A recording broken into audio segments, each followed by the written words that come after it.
नमस्कार। नंदकिशोर एजुकेशनल इस YouTube channel में मैं आपका सहर्ष स्वागत करता हूं। पिछले वीडियो में हमने नाउन जेंडर यानी संज्ञा का लिंग के बारे में जानकारी ली। चलो हम जैसे जैसे आगे बढ़ते हैं वैसे वैसे हमारी वीडियो भी लोकप्रिय होते जा रहे हैं। आइए दोस्तों, आज के इस वीडियो में हम देखते हैं द प्रोनाउन काइंड्स। जी हाँ, प्रोनाउन यानी संज्ञा के स्थान पर प्रयुक्त होने वाले शब्द को हम सर्वनाम कहते हैं। द प्रोनाउन सर्वनाम निम्नलिखित 10 प्रकार के होते हैं। अंग्रेजी व्याकरण की तरह इनकी चर्चा की जाए तो ये निम्नलिखित 10 प्रकार के होते हैं। Number 1, personal pronoun. Personal pronoun को पुरुषवाचक सर्वनाम कहते हैं। इस सर्वनाम से पुरुष या व्यक्ति का बोध होता है। Definition in English: personal pronoun is that pronoun which stands for the 3 persons. First, the person speaking. Second, the person spoken to. And third, the person spoke of. As. इसमें मैं पाठशाला जाता हूं, यह प्रथम पुरुष एक वचन। अंग्रेजी में इसका वाक्य होगा I go to the school. First person plural हम पाठशाला जाते हैं। We go to school. अब सेकंड पर्सन होता है तुम और तुम पाठशाला जाते हो। You go to the school. तुम पाठशाला जाते हो। You go to school. अब प्रथम पुरुष कौन होता है? आई और मैं। मैं और हम, जो ये होता है बात करने वाला। द्वितीय पुरुष में कौन होता है? तो जो बात सुन रहा है उसे कहते हैं द्वितीय पुरुष, बात सुनने वाला। अब थर्ड पर्सन की बारी आई तो थर्ड पर्सन में कौन होता है? तो ही, शी, इट होता है। यानी जिसके विषय में हम कहते हैं उसे कहते हैं थर्ड पर्सन। आप समझ में आए होंगे। मैंने आपको तुम को बता दिया। अभी थर्ड पर्सन में देखेंगे ही, शी, इट, और उनका बहुवचन होता है दे। जैसे वह पाठशाला जाता है, ही गोज टू स्कूल।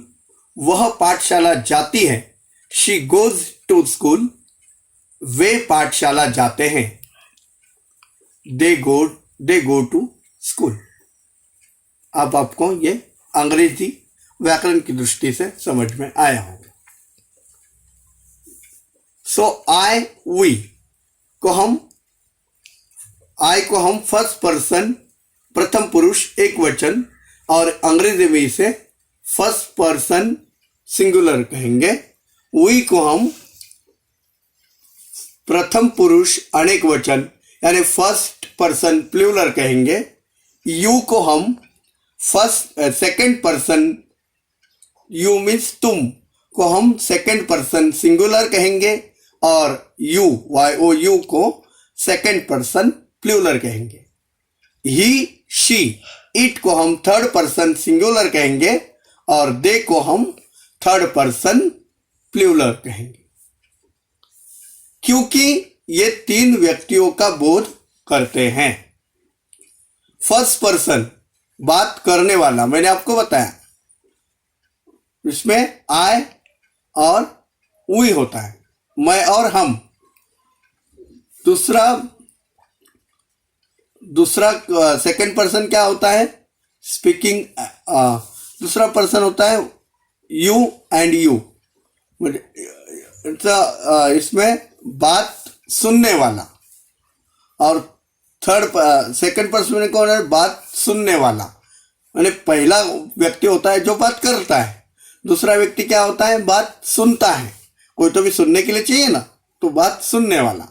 और थर्ड पर्सन में क्या होता है, जिसके विषय में बात हो उसे कहते हैं थर्ड पर्सन। जिसके विषय में बात हो रहे हैं उसे कहते हैं थर्ड पर्सन। इसमें क्या होता है, he she it, the persons he she it they denotes the person और person spoken of and are said to be personal pronoun of the third person. Okay, चलो आज अभी हम दूसरा प्रकार देखते हैं। Number 2, demonstrative pronoun. Demonstrative pronoun को हिंदी में संकेतवाचक सर्वनाम कहते हैं। यह सर्वनाम संज्ञा की ओर संकेत यानी इशारा करता है। इंग्लिश डेफिनेशन देखते हैं। Demonstrative pronoun is that pronoun which is used to point out the object to which it refers as this is a book, यह किताब है, that is a pen, वे पेन है, these are books, वे किताबें हैं, this एक वचन यानी सिंगुलर और दीज बहुवचन माने प्लूरल, ये पास वाली संज्ञा की ओर संकेत करते हैं। और नाउन माने संज्ञा की ओर संकेत करते हैं। दैट एक वचन सिंगुलर और दोज बहुवचन प्लूरल, ये दूर की संज्ञाओं यानी नाउन्स की तरफ क्या करते हैं, संकेत करते हैं। अब नंबर 3, इसके और एग्जांपल में जब मैं आपको यूज ऑफ प्रोनाउन पढ़ाऊंगा तब मैं इसके बारे में विस्तृत चर्चा करने वाला हूं। नंबर 3 हम देख रहे हैं इंट्रोगेटिव प्रोनाउन। इंट्रोगेटिव प्रोनाउन को हम प्रश्नवाचक सर्वनाम कहते हैं। यह सर्वनाम वाक्य में प्रश्न पूछने का काम या कार्य करता है। इंग्लिश डेफिनेशन इसकी देखिए।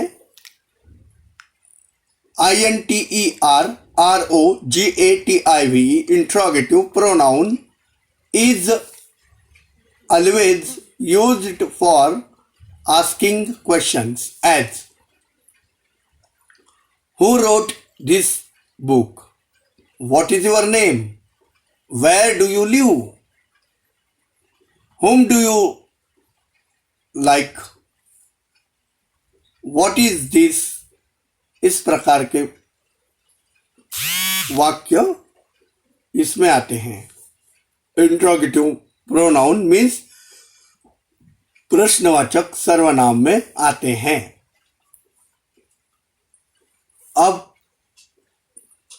which of has done it, whose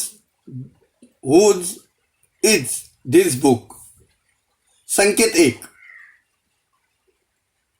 who, whom, whose व्यक्तियों के लिए प्रयोग किया जाता है। who, whom, whose का प्रयोग व्यक्तियों के लिए होता है। what हमेशा वस्तुओं के लिए तथा which व्यक्तियों और वस्तुओं दोनों के लिए प्रयोग होता है।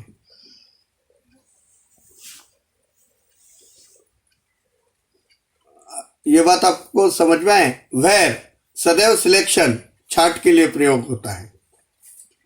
संकेत 2, हु का प्रयोग नॉमिनेटिव केस यानी कर्ता कारक में होता है। हुम का प्रयोग ऑब्जेक्टिव केस में होता है यानी कर्म कारक में होता है। और हुज पजेसिव केस कोई अधिकार व्यक्त करना है तब पजेसिव केस, तथा व्हाट और विच का प्रयोग नॉमिनेटिव व ऑब्जेक्टिव दोनों केसेस में यानी दोनों कारकों में होता है। आशा करता हूं मेरे द्वारा दी गई जानकारी आपको समझ में आई होंगी। मिलते हैं नेक्स्ट वीडियो में, तब तक मेरी इस वीडियो को ज़्यादा से ज़्यादा लोगों तक पहुंचाइएगा, सब्सक्राइब कीजिएगा और आपका प्यार यूं ही बनाइए रखेगा। फिर से एक बार आपको गणेश चतुर्थी की हार्दिक शुभकामनाएं। धन्यवाद।